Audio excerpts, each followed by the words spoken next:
With that little teaser out of the way, you might be wondering, where are we and why are we here? Well, we're at Lathlain Park, which is to the east of the Perth CBD. Lathlain Park. What am I talking about? So that's the oval in the middle of the picture, and we're interested in a little park down slightly to the right of it, as well as the nearby shopping centre. And the way I got here was completely by accident. I took the wrong turn and I wasn't lost, I was just in the wrong place. So I started off by just doing a lap of the oval, and that's what you would have seen in the teaser.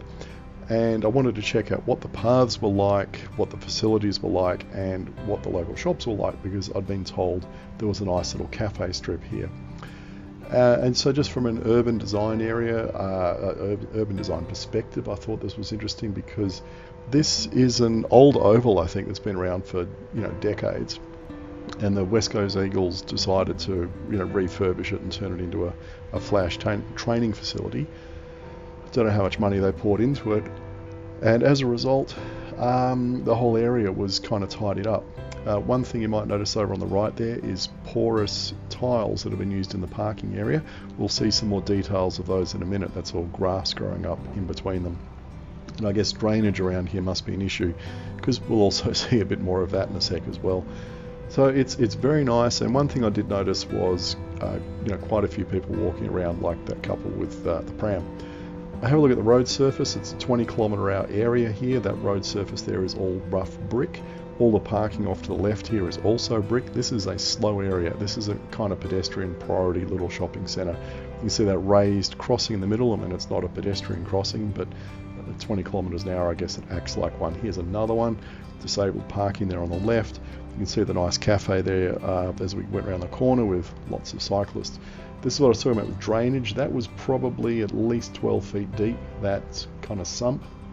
And this playground or playground, I guess, has been built around it. And there were tennis courts and skate ramps and a dog park and barbecues and public toilets and all sorts of stuff. It was a really good little kind of public playground opposite a primary school, so top marks. So again, here we see the rough brick surface here to try and slow drivers down as they're going past the area or even turning into it. 20km/h sign again. They're making it very clear you're not supposed to go speeding through here with your hair on fire. Does it work? I have no idea. I was only here for about 5 minutes in total. It was Sunday morning, I think, so I don't have any more data than this to show you as to how this works. Does it work or does it not? The locals would have to tell you that. I'll just show you what I saw. So nice, a bit of construction going on the left here. I guess there's more shops and stuff that are going to be opening. There's like a childcare centre or something off on the left here as well. A nice little town centre, and drivers, there's plenty of parking around here for people, but obviously, you can't go screaming through here.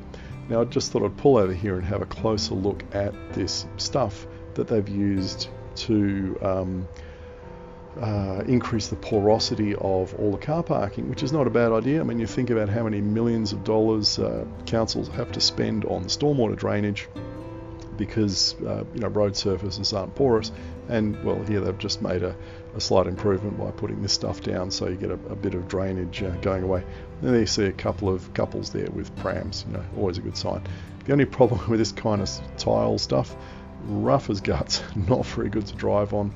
Would definitely slow you down if you're driving over the top of it. So there you have it, a nice little, I guess, modern piece of urban design.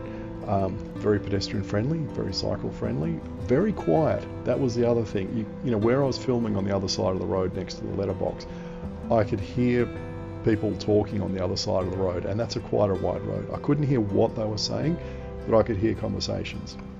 And you think of how many cafes you go to around Canada Bay where that kind of stuff is just drowned out by cars.